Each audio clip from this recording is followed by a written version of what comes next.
Rob, huge congratulations. You've closed the first round display. How would you assess it overall? Yeah, I think I was clinical, started the game, 5 from 5.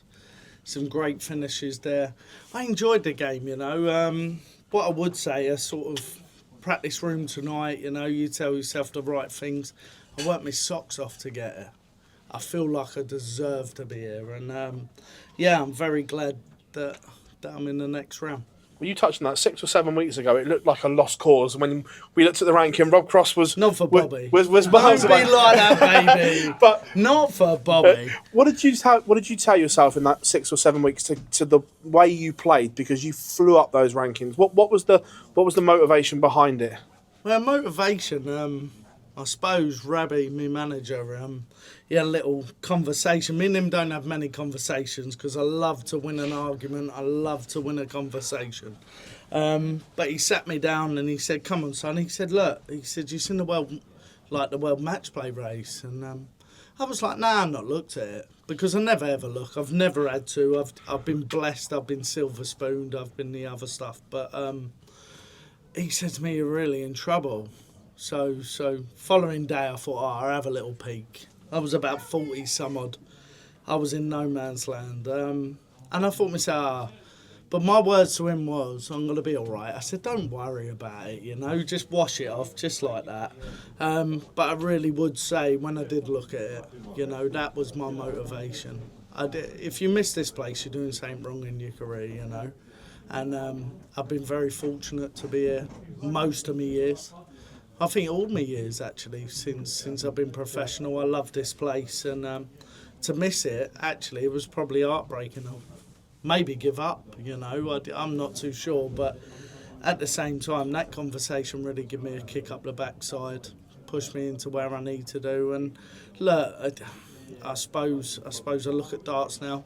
I'm single now, so that's all I've really got in the world now is darts. I can just concentrate on that.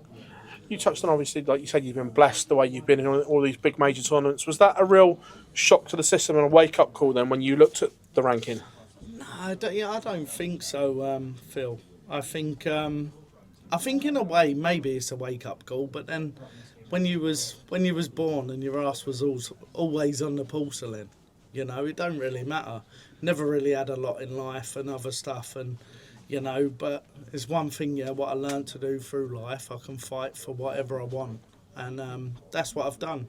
If you're good enough on one day or the next, you know, great. And if you're not, go back to school and go again, you know. So, cheers, Rob. Congratulations. Rob, congratulations on the win. Thank you. You won a title not too long ago, but despite that, do you feel like you've been overlooked and underrated heading into this tournament, despite winning it before? Nah, not at all, you know. What you're looking at, a 22 maybe, ranked player, overlooked. I think I would have done better on job seekers allowance personally. But yeah, look, I've not played well for a long time. I've not been involved and stuff. I was blessed last year, you know. I didn't play the darts last year. I still got the Premier League. That was I wouldn't say a disaster or whatever. I had some decent averages in there. I played the World Series. That didn't work out. Even though, I won the first one. Never got replaced this year. And I don't blame them at 22. But the difference is, I think, look, if you're buzzing and you're playing well, you're wanted and you're up the top end of the game. And if you're not, you need to put more practice in. You need to do the right things and try and get yourself back. But for the last 2.5, 3 months, I've been really focused. I've really concentrated on what I wanted.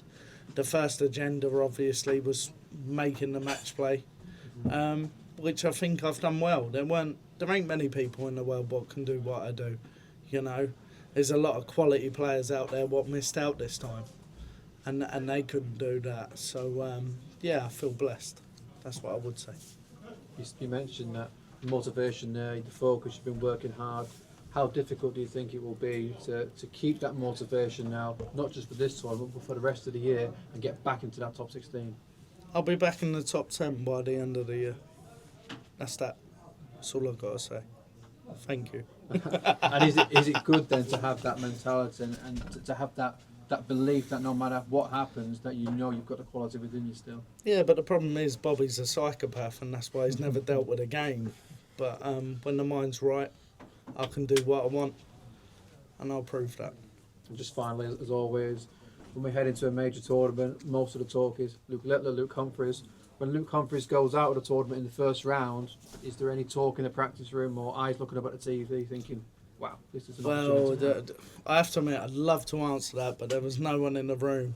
By the time Luke Humphries went out, it was only me and the manager. What was your reaction then? And I don't even like talking to him. What about yourself? And do you talk to yourself?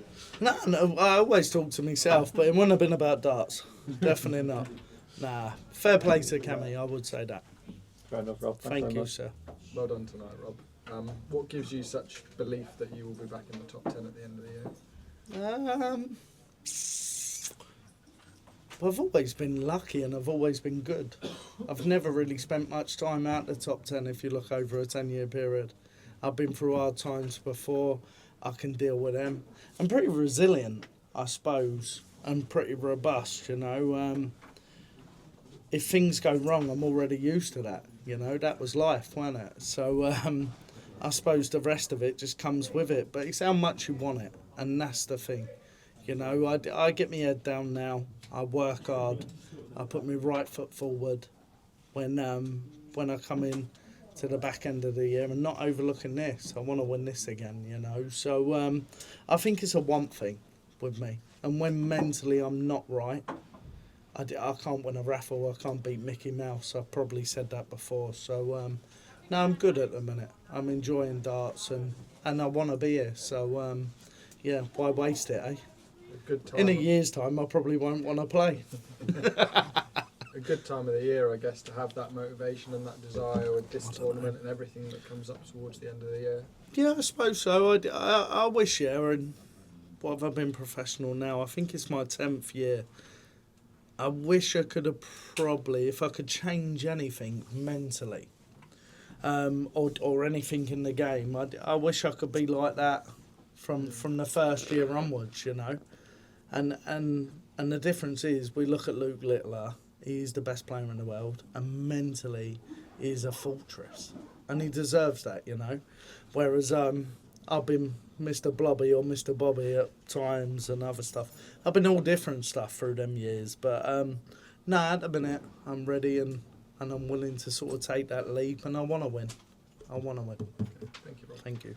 Well played tonight, Rob. Cheers, mate. Where'd you come from? What's your name? Where you been? They got Kieran Price up next now.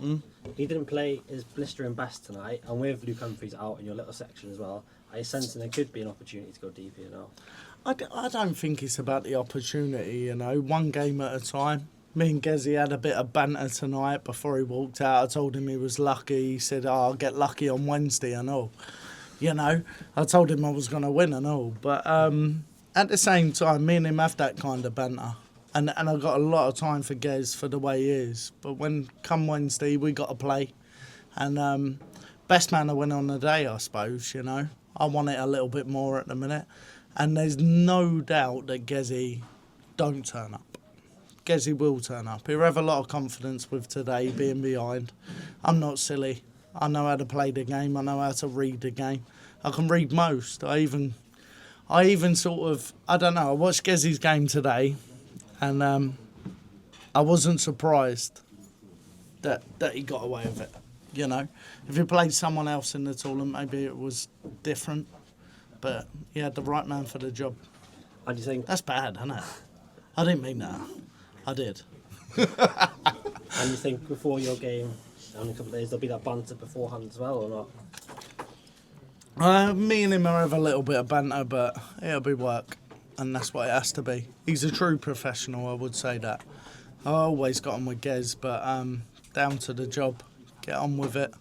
Make sure you're a winner.